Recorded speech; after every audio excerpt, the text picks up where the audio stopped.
Hello everyone, welcome to my YouTube channel.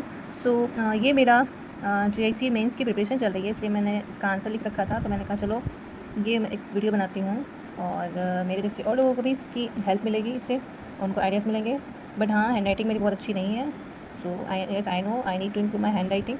So I am working on it. Okay, so let's go. What is tragedy and its type? A tragedy is a type of drama that focuses on serious and deep themes. यानी कि जो tragedy होती है वो क्या होता है, वो एक टाइप का ड्रामा है और जो किस पे फोकस करती है, सीरियस थीम, यानी कि जिसकी थीम है बहुत ही सीरियस है, उस पर ये पूरा फोकस्ड है। Often shows human sufferings and difficult moral problems. और ये हमेशा क्या दिखाती है, जो ह्यूमन सफरिंग्स हैं, परेशानियाँ, प्रॉब्लम्स, कठिनाइयाँ जो भी हैं, तो छोटी मोटी नहीं, बहुत बड़ी वाली, वो हम जो ट्रेजेडी है ये दिखाता है। The main feature of tragedy include a serious tone. यानी कि जो ट्रेजेडी का मेन फीचर क्या है, सीरियस टोन। इसका टोन जो है बहुत सीरियस होगा, ह्यूमरस नहीं होगा, ना ही बहुत लाइट होगा। इसका जो फीचर है वो क्या है, सीरियस टोन, यानी कि बहुत ही सीरियस बात चल रही है, कोई मजाक वाली बात नहीं है। और इसका फीचर क्या है, अ नोबल एंड इम्पॉर्टेंट कैरेक्टर। एक नोबल कैरेक्टर होगा जो कि बहुत इंपॉर्टेंट है स्टोरी के लिए। And a story ends with the main characters downfall. और एक स्टोरी होनी चाहिए जो कि कैरेक्टर की डाउनफॉल के साथ ख़त्म होती हुई होनी चाहिए। This downfall happens because of his tragic flaw. ये जो इसका डाउनफॉल होगा या होता है वो किस किस वजह से होगा, उसका ट्रैजिक फ्लॉ, यानी कि उसका जो ह्यूमन एरर्स होते हैं, ठीक है, ह्यूमन एरर्स जो होते हैं वो उसके डाउनफॉल में बहुत ही इंपॉर्टेंट रोल प्ले करते हैं। This downfall happens with this tragic flaw it calls hamartia और फेट, जो कि हेमर्सिया कहलाता है, और फेट यानी कि उसकी किस्मत, यानी कि बुरी किस्मत जो उसका डाउनफॉल का कारण बनती है। Tragedy make audience feel pity and fear leading to catharsis.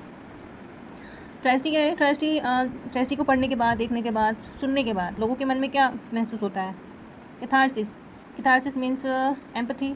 जैसे हम कोई बहुत ही ट्रैजिक इवेंट, जैसे कोई भी ऐसी मूवी देख रहे होते हैं जिसमें ट्रैजिक एंड है और जो मेन कैरेक्टर यानी कि हीरो होता है वो मर जाता है, उसके साथ कहानी खत्म हो जाती है, तो हम क्या फील करते हैं, बहुत ही बुरा फील करते हैं। और हमारे इमोशंस जो होते हैं वो बाहर ओवरवेल्म्ड होकर के बाहर आ जाते हैं, और हमको लगता है, क्योंकि हम इस स्टोरी से इतना कनेक्ट हो जाते हैं, इससे हमको लगता है कि वहाँ पे हम ही हैं और हमारी ही कहानी वहाँ पे बताई जा रही है।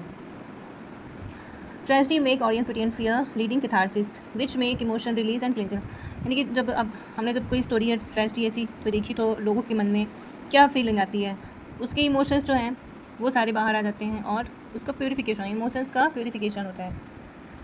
Okay, what next, describe the types of tragedy. So या many types of tragedy, classical, romantic, revenge, heroic, domestic and she tragedy, modern tragedy. Okay, चलिए शुरू करते हैं। चलिए स्टार्ट करते हैं क्लासिकल ट्रेजेडी से। क्लासिकल ट्रेजेडी क्या है, it follows the Greek and Roman tradition. यानी कि जो क्लासिकल ट्रेजेडी है वो क्या फॉलो करती है, ग्रीक और रोमन ट्रेडिशन को फॉलो करती है, क्योंकि इसमें ग्रीक और रोमन ट्रेजेडी जो थी, ट्रेजेडीज जो लिखी जाती थी वो क्या होता था, उनमें उसमें 3 यूनिटीज़ होती थी। चलिए देखते हैं। It presents the fall of great hero. ये जो है इसमें क्या होता था, क्लासिकल ट्रेजेडीज में fall of a great hero का फॉल दिखाता है। The plot is soul of tragedy. जो प्लॉट होता था वो क्या होता है, ट्रेजेडी का सोल माना जाता है। And has beginning middle and and. और जो प्लॉट है वो क्या है, इसके पास बिगिनिंग भी है, यानी कि आरंभ है, मिडिल है, मध्य है और अंत है इसका। It observe the 3 unities of time, action and play. और ये जो है क्लासिकल ट्रेजेडीज जो हैं ये ग्रीक और रोमन ट्रेडिशन के जैसे यूनिटीज़ को फॉलो करते हैं, unity of time, unity of action and unity of place. The tragic hero is good but not perfect. यानी कि ट्रेजिक हीरो जो है अच्छा है बट परफेक्ट नहीं है, उसके ट्रेजिक फ्लॉज के कारण वो सफ़र करता है। कोरस या चोरस इज़ इम्पोर्टेंट। जो ये चोरस है ये क्या है, इंपॉर्टेंट, यानी कि जो सिंगर्स का ग्रुप होता है वो इसमें बहुत ही इंपॉर्टेंट होता है। और इसी तरीके का एक वर्क है, क्या है, ओडिपस रेक्स। ये इसका बहुत बेस्ट एग्जाम्पल है, क्लासिकल ट्रेजेडी का बेस्ट एग्जाम्पल है ओडिपस रेक्स। नेक्स्ट है रोमांटिक ट्रेजेडी क्या है, it flourished during the Elizabethan period. जो एलिजाबेथन पीरियड है शेक्सपियर मार्लो के टाइम पे ये फ्लोरिश होता है। Christopher Marlowe pioneered it and Shakespeare perfected it.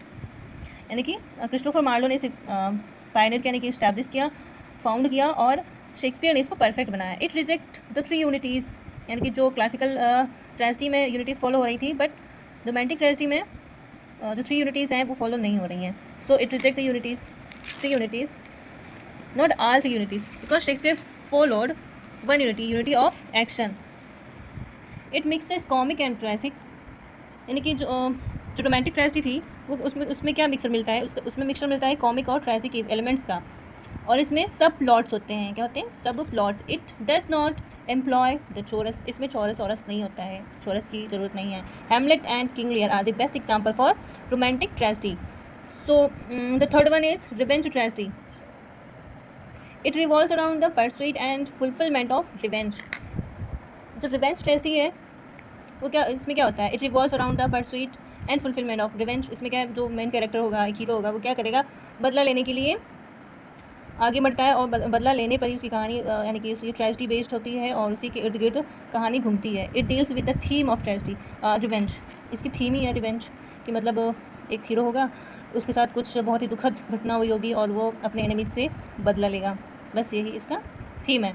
It became popular under the influence of Seneca. तो सेनेका है रोमन प्ले राइट हैं. सेनेका कौन है? रोमन प्ले राइट हैं. उनका इन्फ्लुएंस इन रिवेंज ट्रेजेडी प्ले राइट्स पे पड़ता है, इसीलिए ये पॉपुलर होता है. It became popular under the influence of Seneca. It includes murder, cruelty, madness, ghost, supernatural elements and violence. इसमें क्या पाया जाता है? इसमें मर्डर होगा, क्रूएलिटी होगी, मैडनेस होगा, घोस्ट होंगे, सुपरनेचुरल एलिमेंट्स होंगे और वायलेंस होगा. The Spanish tragedy, the pattern for revenge tragedy. यानी कि स्पेनिश ट्रेजेडी था वो उसी ने सेट किया है pattern for revenge tragedy.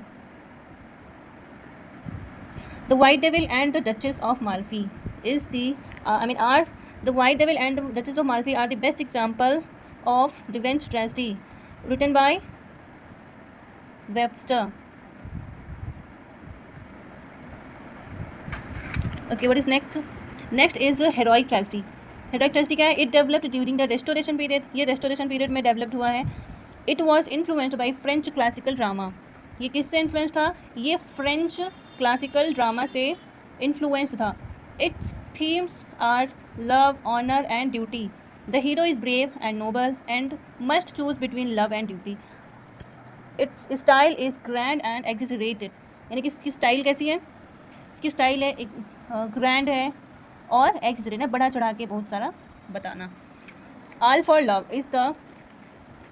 Love and when is preserved are the best example of heroic tragedy. So domestic tragedy it deals with the lives of middle class people. जैसे कि हमें इसके टाइटल से ही पता चल रहा है कि ये घरेलू ट्रेजेडी से रिलेटेड है. डोमेस्टिक ट्रेजेडी मीन्स घरेलू ट्रेजेडी. क्या होता है? ट्रेजेडी, त्रासदी. इसको हिंदी में त्रासदी कहते हैं, इंग्लिश में ही बेटर है. It deals with the lives of middle class people. It is realistic in style. यानी कि इसकी जो स्टाइल है वो क्या रियलिस्टिक है, क्योंकि इसमें कुछ बनावटी नहीं है, ना तो फिक्शनल है, ये रियल लाइफ पे ही बेस्ड होती है मोस्टली, इसलिए रियलिस्टिक स्टाइल है. It focuses on family and domestic problem. ये फोकस क्या करती है? किस पे करती है? फैमिली और डोमेस्टिक प्रॉब्लम्स पे फोकस करती है. बेस्ट एग्जाम्पल है a woman killed with kindness, written by Thomas Heywood in 1603.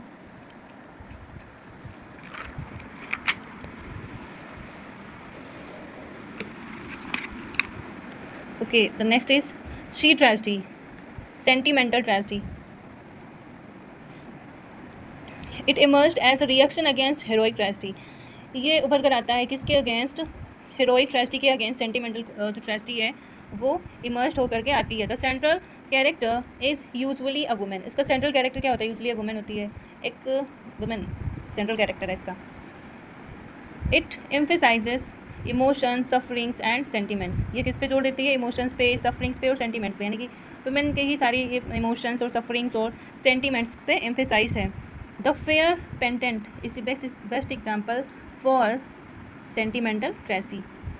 Now the last one, modern tragedy. It focuses on ordinary people instead of kings and princes. It reflects social, psychological and moral conflict. ये क्या show करता है? Social and psychological, moral conflict. Social problems, conflicts आपस में, psychological and moral conflict मतलब आपस में ही. मॉडर्न ट्रेजेडी मतलब means modern. Okay, it reflect social, psychological and moral conflict. ये क्या शो करता है? सोशल, साइकोलॉजिकल और मोरल कन्फ्लिक्ट को शो करता है. कन्फ्लिक्ट में जो होता है मतभेद. The tragic hero struggles against society, circumstances and inner weaknesses. यानी कि जो ट्रेजिक हीरो है वो किसके अगेंस्ट सफ़र कर रहा है? सोसाइटी के अगेंस्ट, सर्कमस्टांसेस के अगेंस्ट और इनर वीकनेसेस। जो ट्रेजिक हीरो होगा वो क्या फील करेगा, या तो समाज से कटा होगा, एलिनेटेड होगा, और उसकी परिस्थितियाँ कुछ ऐसी होंगी जिसके कारण वो सफ़र कर रहा होगा, और उसकी इनर कमजोरियाँ भी होंगी कुछ। जो इंट्रोवर्ट पीपल होते हैं वो किसी से कुछ कह नहीं पाते हैं, वीकनेसेस वो बचपन से ही वैसे होते हैं, ये इनर वीकनेसेस होती हैं, आंतरिक कमजोरियाँ। It shows that human beings are often victim of fate and life's harsh reality.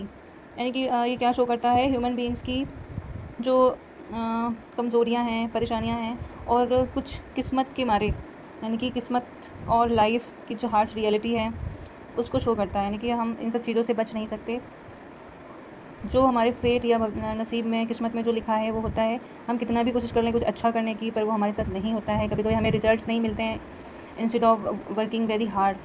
इसलिए ये रियलिटी है, रियल थिंग्स को शो करता है। इसका बेस्ट एग्जांपल है डेथ ऑफ सेल्समैन।